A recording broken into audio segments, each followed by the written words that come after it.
ஹரஹர சங்கரா, ஜெய ஜெயசங்கர. எல்லாருக்கும் மாலை வணக்கம், குட் ஈவினிங். இன்றைக்கி ஈவினிங் பார்த்தீங்கன்னாக்கா பலகாரம் மாமி தோசை பார்க்குறா. தோசைக்கு தொட்டுக்கிறதுக்கு என்ன பண்ணுறா, என்னென்ன சாமான்கள்லாம் தேவை, எப்படி பண்ணுறாங்கிறது எல்லாம் மாமி விவரமாக சொல்லுவாள். எல்லோரும் யங்ஸ்டர்ஸ் எல்லாம் பார்த்து நோட் பண்ணிக்கோங்கோ. அது ஒரு டிஷ்ஷு மாமி தெரிஞ்ச டிஷ் பண்ணுறா. சொல்லுங்கள் மாமி. கத்திரிக்காய் கொத்து பண்ணுறேன். கொத்து பண்ணுறாளா? தோசைக்கு தொட்டுக்க. அதுக்காக அந்த கத்திரிக்காயை சுட்டு இது மாதிரி நல்லா பிசைஞ்சு எடுத்து வச்சுட்டுருக்கேன். சுட்டேன், எண்ணெய் தடவி சுட்டேன். அதை எடுத்து கடைஞ்சி இது பண்ணி வச்சுட்டுருக்கேன், ஸ்நாஷ் பண்ணி வச்சுட்டுருக்கேன். ரெண்டு பேருக்கு பண்ணுறதுக்கு வெங்காயம் ஒரு சின்னதாக ஒரு பெரிய வெங்காயம் ஒன்று கட் பண்ணி வச்சுட்டுருக்கேன். ஒரே ஒரு தக்காளி இந்த கொத்துக்கு, ஒரு பச்சை மிளகா போட்டிருக்கேன். இந்த கொத்துக்கு தேவையான உப்பு போட்டுப்பேன். புளி ஜலம் கரைச்சி வச்சுட்டுருக்கேன் தண்ணியாக. கடுகு ஃபஸ்ட்டு போட்டுட்டு மஞ்சத்தூள், இதுக்கு தேவையான அளவு மஞ்சத்தூள். வேணும்னா காரம் பத்தலைன்னா கொஞ்சமாக ஒரு 1/4 டீஸ்பூன் காரப்பொடி போட்டுக்கலாம். தனி மிளகாய் தூள்னு சொல்கிறா, போட்டுக்கலாம். இப்போ கடுகு போடுறேன் இதுக்கு கொசுக்கு தேவையான. இந்த கொசு 2 விதமாக பண்ணுறா இல்லையா?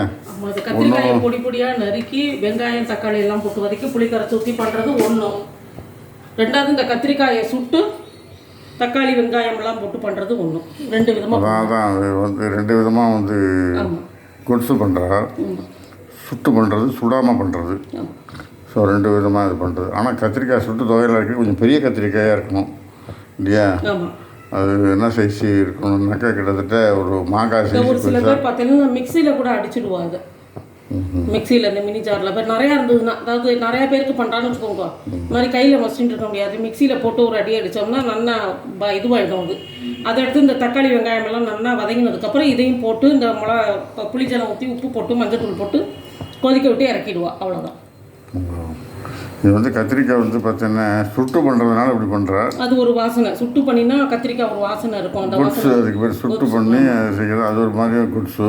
சுடாமல் பண்ணுறதுங்கிறது பொடிப்பொடியாக நறுக்கணுமா? பொடிப்பொடியாக நறுக்கி நல்லா தோலோட நறுக்கி நல்லா வதக்கிட்டே இருக்கணும். வெங்காயம் தக்காளிக்கு அப்புறம் கத்திரிக்காயை போட்டு வதக்கிண்டே இருக்கணும். அது ஒரு மாதிரி தோழி தனியாக அந்த ஃப்ளெக்ஸியானது தனியாக வழண்டு வரும். அந்த அளவுக்கு வதக்கி அதுக்கப்புறம் கடைஞ்சி புளி கரைச்சி ஊற்றி அதுக்கப்புறம் உப்பு மிளகாத்தூள் இதெல்லாம் போட்டு கொதிக்க விட்டு இறக்கணும். அது ஒரு மெத்தட், இது ஒரு மெத்தட். அது கொஞ்சம் ஆக்சுவலாக நிறையா எண்ணெய் ஊற்றுவா. ஒரு சில பேர் கத்திரிக்காய் கடிச்சுட்டு எண்ணெய் மிதக்க அப்படி பண்ணுவாள். நம்ம 2 பேருக்கு ஏஜ் ஆகிட்டனால கொஞ்சமாக ஒரு 1.5 டேபிள் ஸ்பூன் எண்ணெய் விட்டுருக்கேன், அவ்வளோதான். ஆமாம். ஸோ தோசைக்கு தொட்டுக்கிறதுக்கு இந்த டிஷ்ஷு அதனால் சுட்டு இப்போ இந்த வெங்காயத்தை போடுறேன். வெங்காயம் வதங்கட்டும். வதங்கின அப்புறம் நான் கருவேப்பிலை கொஞ்சம் எடுத்து போடுறேன்.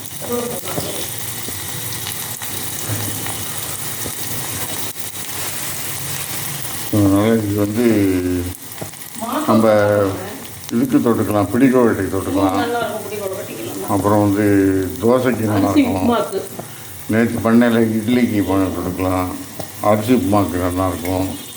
சடக்குன்னு பண்ணுறது அரிசி உப்புமா பண்ணி டக்குன்னு ஒரு கொட்ஸை பண்ணி யாராவது கெஸ்ட்டு வந்தால் கூட கொடுக்கலாம். நல்லாயிருக்கும். இது இந்த வெங்காயம் வதங்கிட்டே இருக்குது. வதங்கட்டும். இந்த தக்காளியும் இதில் போட்டுடுறேன்.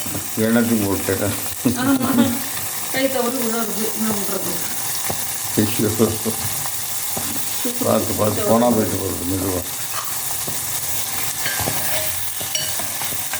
இங்கே கிண்டல் தோன்ற மாதிரி தான் எனக்கும் ஏதாவது ஒன்று இதுவாக இருக்குது. இந்த சின்ன கேஸில் போட்டோம். இதை ரொம்ப பெருசாக இருக்கிறது. அப்போ தான் கொஞ்சம் நல்லா வதங்கும்.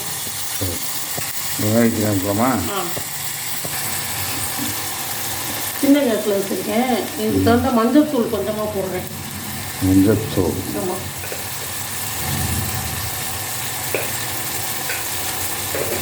தோசைக்கு தொட்டுக்கிற கொட்ஸு. ஆமாம். கொஞ்சம் வதங்கின அப்புறம் இந்த புளிஜலத்தை ஊற்றணும். புளிஜலம் உப்பு போடணும். இதெல்லாம் வதங்கட்டு கொஞ்சம். தக்காளியும் வெங்காயமும் ஒன்றா சேர்ந்து இதுவாக தெரியும்.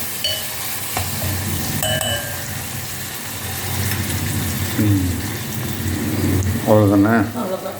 வதங்கினதுக்கப்புறம் காமிச்சிக்கலாமா? இந்த வெங்காயம் தக்காளி எல்லாம் நல்லா வதங்கிட்டு இதுக்கு உண்டான புளிஜலத்தை ஊற்றுறேன். புளி தண்ணி கொஞ்சம் தான், ஒரு சின்ன நெல்லிக்காய் அளவு ஒரே ஒரு தரம் நல்லா தண்ணியாக கரைச்சிட்டேன். அவ்வளோதான். அதுக்கப்புறம் கரைச்சிக்க கூடாது, ஏன்னா ரொம்ப புளிப்பாக போயிடும். அதுக்கப்புறம் இந்த மாதிரி துவையல்லாம் கொஞ்சம் பெரிய கத்திரிக்காயாக வாங்கிக்கோங்க. கொஞ்சம் பெருசாக இருக்கணும் இல்லையா? பெருசாக இருந்தால் தான் சுட்டு இதுக்கு தேவையான அளவு உப்பு போடுறேன். இதுலேயும் அம்மிலையும் அரைக்கலாம். உப்பு வந்து இதுவாகட்டும், கரையட்டும். இதில் புளிவாடை போட்டோம். அதுக்கப்புறம் இதை கடைசியாக இதை கொட்டிட்டு என்ன பண்ணலாங்கிறத காமிக்கிறேன். சரி. மேலே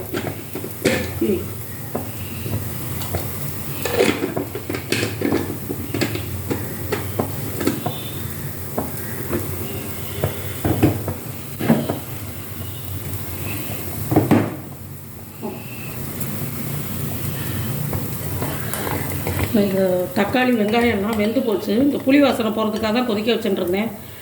பாதி இது நல்லா கொதிச்சுட்டு இப்போ இந்த கத்திரிக்காயும் கடைஞ்சி வச்சுருக்கேன். இதையும் இதோட போட்டுறேன்.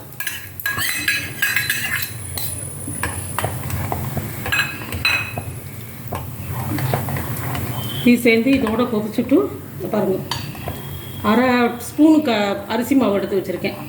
இதை கரைச்சி இதோட ஊற்றிடுவேன். அவ்வளோதான். இது கரெக்டாக வந்ததுன்னா போடுவேன், இல்லைன்னா அதை இது பண்ண மாட்டேன். தோசையை மாத்திரம் காமிக்கிறோம், வச்சு காமிக்கிறோம். கொத்ஸு ரெடி ஆகிடுச்சு. 2 தோசை பார்த்துட்டேன். கொத்ஸும் தோசையும் தோசை. கத்திரிக்காய் சுட்ட கத்திரிக்காய் கொட்ஸு ரெடி ஆகிடுச்சு. தொட்டுக்கிறதுக்கு இதுக்கு தொட்டுக்கிறதுக்கு தோசைக்கு பார்த்தோம்னாக்கா அதான் நல்லா பார்த்தோன்னா ஹோட்டல் மாதிரி மொறுன்னு வந்திருக்கு பாருங்கள். நம்ம கல்லில் நல்லா சுருட்டி 2 தோசை இருக்குது. 1 2 உருட்டி வச்சுருக்கா மாமி. சூப்பராக இருக்குது. ஸோ அந்த தோசைக்கும் இந்த கொட்ஸுக்கும் பார்த்தோன்னா காம்பினேஷன் ரொம்ப நல்லா இருக்குது. எல்லாம் செஞ்சு பாருங்கள். செஞ்சு பார்த்து ஏதாவது டவுட் இருந்ததுன்னா கமெண்ட்ஸில் மாமிகிட்ட கேளுங்க. லைக் பண்ணுங்கள், ஷேர் பண்ணுங்கள், சப்ஸ்கிரைப் பண்ணுங்கள். தேங்க்யூ, பாய்.